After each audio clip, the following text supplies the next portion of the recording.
د 2014 کال د اګست د میاشتې په 8 نیټه د افغانستان امریکایي پوهنتون دوه تنه استادان تیموتی جان ویکس د استرالیا اوسیدونکی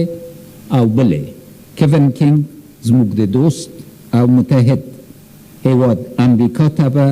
چې زموږ د اولادونو د روزنې او زده کړو لپاره افغانستان ته راغلي وو او په تدریس بوخت وو. له کابل ښار څخه وتښتول شو. تلاش مشترک ما در ردیابی این دو استاد نتیجه نداد و اطلاعات میرساند که صحت و سلامت آنها در دوران اسارت نزد اختطافگران تروریست رو به وخامت گراییده است. د دغه دو بهرنی استادان خوشی کېدل له طالبانو سره په غیر مستقیم مذاکراتو کې زموږ د اساسي غوښتنو یوه برخه وه،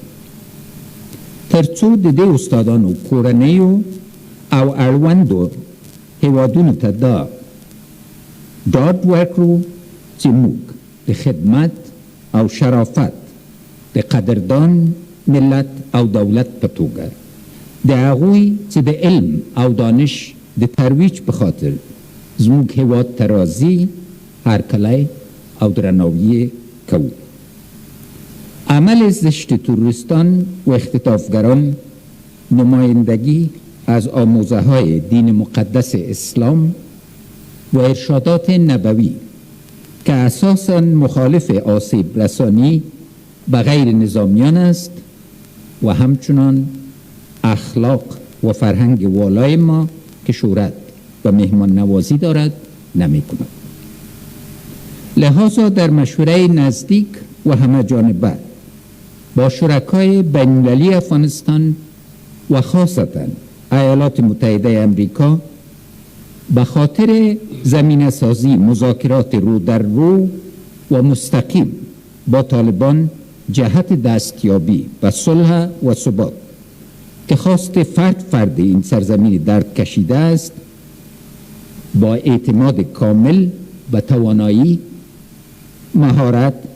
قابلیت و شجاعت نیروهای امنیتی و دفاعی کشور که نه تنها از جمهوریت دفاع جانانه و متکی به خود کردند،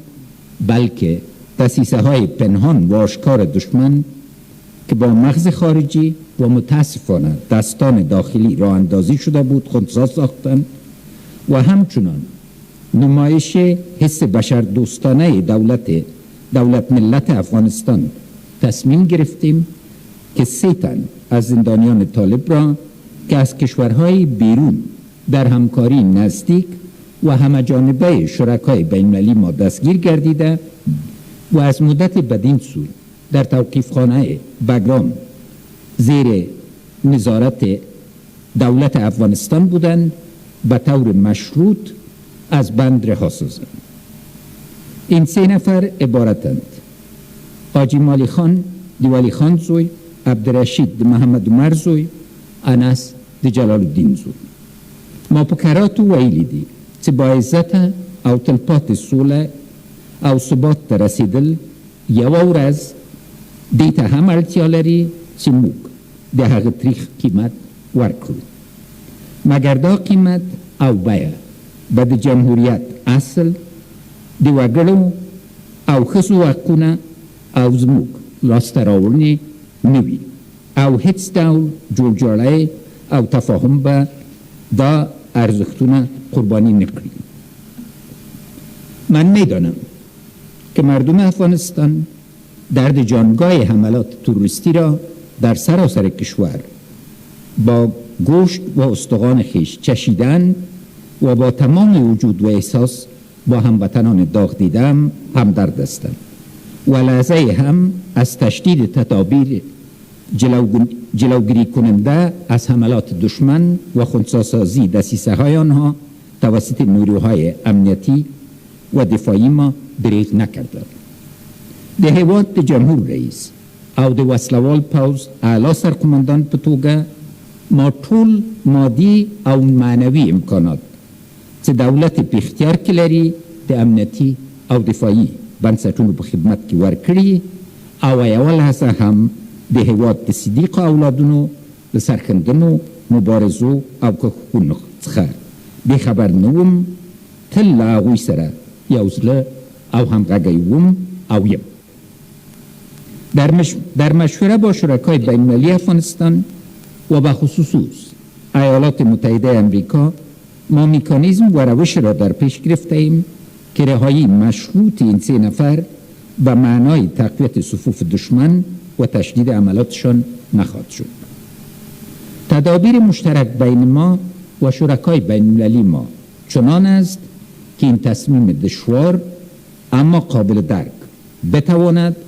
هم قوت ما را به نمایش بگذارد و هم نیت ما را که خواهان صلح هستیم و برای اعتماد سازی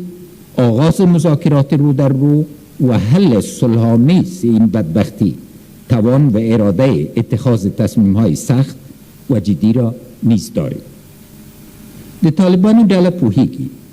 چې نږدې 11,000 کسانې چې په بیلابیلو جرایمو او جنایتونو کې لاس درلود او بالفعل د جرم ترسره کولو په جریان کې نیول شوي دي د افغانستان اسلامي جمهوریت دولت سره بندیان دي او موږ له دې ټولو زندانیانو سره د قانون منل شویو انساني او اسلامي ارزښتونو مطابق چلند کوو. د افغانستان اسلامي جمهوری دولت چلند له طالب زندانیانو سره هیڅ وخت فردي، سلیقوي او یا د قطع اخیستلې پر حس استوار نه دی. جای بسا افتخار است که ظرفیت تطبیق قانون در کشور چنان نهادی نشده که اگر روز صلح و ثبات پایدار با عزت، سراسری و همه شمول در این کشور تأمین گردد که انشالله خواهد گردید، ما خواهیم توانست به اساس یک برنامه ملی منظم و با اصول سرنوشت هر یک از این زندانی ها را مورد غور مجدد قرار بدهیم. اما په هغه صورت کې چې طالبان د افغانانو په وژنه ټینګار وکړي او یو ځل بیا د خپلو بهرنیو او پردیو د ګټو د ملاتړ په خاطر د افغانستان خلک قرباني کړي، لا هماغه ځواب سره به مخامخ شي چې په 1998 کال کې ورسره مخ شول. هیله ده چې د مذاکراتو او دیانت لاره انتخاب کړي و من الله توفیق. تشکر جلاد ماب محترم رئیس جمهور. برنامه به اینجا به پایان میرسه. تشکر. درنو لیدونکو، د وروستیو تحولاتو په ځانګړې توګه د حقاني شبکې د درې غړو د خوشي کېدو په تړاو مو د ولسمشر غني وینا کتله. ولسمشر غني په خپلو څرګندونو کې وویل چې انس حقاني او د دغه شبکې 2 نور غړي چې د سراج الدین